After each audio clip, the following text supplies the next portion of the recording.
Civil defence പരിശീലന പരിപാടിക്ക് തുടക്കമായി. ആരോഗ്യരംഗത്തെ ജനകീയ നാമധേയം Priyadarshini hospital Payyanur. Payyanur fire and rescue സ്റ്റേഷന്റെ ആഭിമുഖ്യത്തിൽ സിവിൽ ഡിഫൻസിന്റെ 4ാം ബാച്ച് പരിശീലന പരിപാടിക്ക് തുടക്കമായി. പയ്യന്നൂർ, പെരിങ്ങോം, തളിപ്പറമ്പ് നിലയങ്ങളിലെ അംഗങ്ങൾക്കായി 7 ദിവസങ്ങളായാണ് പരിശീലന ക്ലാസുകൾ നടക്കുന്നത്. Payyanur fire station officer CP Rajesh നേതൃത്വം നൽകുന്ന പരിശീലനത്തിൽ അപകട സ്ഥലങ്ങളിലോ ദുരന്ത മേഖലയിലോ എത്തിച്ചേരുമ്പോൾ ആദ്യം പാലിക്കേണ്ട മുൻകരുതലുകൾ, അപകടങ്ങളിൽപ്പെട്ട ആളുകളെ സുരക്ഷിത കേന്ദ്രങ്ങളിൽ എത്തിക്കുക തുടങ്ങിയവയെക്കുറിച്ചുള്ള തിയറി ക്ലാസുകൾക്ക് പുറമെ വിവിധ പ്രാക്ടിക്കൽ ക്ലാസുകളും സേനാംഗങ്ങൾക്ക് നൽകി വരുന്നുണ്ട്. ദുരന്ത നിവാരണ പ്രവർത്തനങ്ങൾ, ഗാർഹിക സുരക്ഷ, basic life support, first aid തുടങ്ങിയവയും പരിശീലന പരിപാടിയിൽ ഉൾപ്പെടുത്തിയിട്ടുണ്ട്. നമ്മുടെ ആദ്യ കാലഘട്ടത്തിൽ കേരള ഫയർഫോഴ്സ് എന്നാണ് ഇതിൻ്റെ പേര്. പോലീസ് ഡിപ്പാർട്ട്മെൻറ്റിൻ്റെ കൂടെയായിരുന്നു ആദ്യം 1962 വരെ.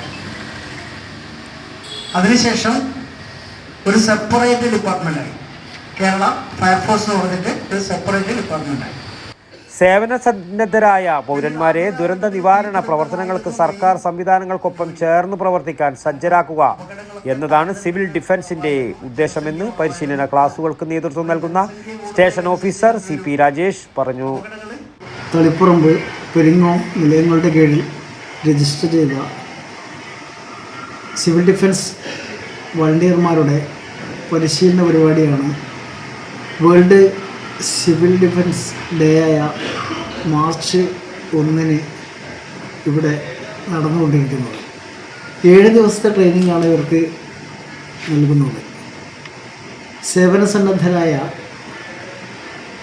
പൗരന്മാരെ ദുരന്ത നിവാരണ പ്രവർത്തനങ്ങളിൽ സർക്കാർ സംവിധാനങ്ങൾക്കൊപ്പം ചേർന്ന് പ്രവർത്തിക്കാൻ സജ്ജരാക്കുക എന്നതാണ് ഈ സിവിൽ ഡിഫൻസ് കൊണ്ട് ഉദ്ദേശിക്കുന്നത്. നിലവിൽ 6000-ലധികം സിവിൽ ഡിഫൻസ് വളണ്ടിയർമാർ സംസ്ഥാനത്തൊട്ടാകെ വിവിധ ഫയർ സ്റ്റേഷനുകളുടെ കീഴിലായി പ്രവർത്തിക്കുന്നുണ്ട്. അവരുടെ ഇടയിലേക്ക് ഈ പുതിയൊരു ബാച്ചിൻ്റെ ആൾക്കാർ കൂടി കടന്നു വരികയാണ്. ദുരന്ത പ്രവർത്തനങ്ങളും ദുരന്ത നിവാരണ പ്രവർത്തനങ്ങളും അതുപോലെ ഗാർഹിക സുരക്ഷ, അഗ്നിശമന പ്രവർത്തനങ്ങൾ, മറ്റ് ബേസിക് ലൈഫ് സപ്പോർട്ട്, ഫസ്റ്റ് എയ്ഡുകൾ, ഇതൊക്കെ നമ്മുടെ ഈ പരിശീലന പരിപാടിയിൽ ഉൾപ്പെടുത്തിയിട്ടുണ്ട്. Grade assistant station officer PK Ajith Kumar, civil defence കോർഡിനേറ്റർമാരായ senior fire and officer P Vijayan, senior fire and officer N Murali, fire and rescue officer Arun K Nambiar എന്നിവർ വിവിധ വിഷയങ്ങളിൽ പരിശീലന ക്ലാസുകൾ അവതരിപ്പിച്ചു. ആഭ്യന്തര വകുപ്പിന് കീഴിൽ ഫയർ ആൻഡ് റെസ്ക്യൂ സർവീസസിന്റെ നിയന്ത്രണത്തിലുള്ള സേനാവിഭാഗമാണ് civil defence. News bureau, Payyanur. ആയുർവേദത്തിലൂടെ ജീവിതത്തിനേകാം ആരോഗ്യവും ഉന്മേഷവും. കേശവതീരം ആയുർവേദ ഹോസ്പിറ്റൽ, ഏഴിലൂട്.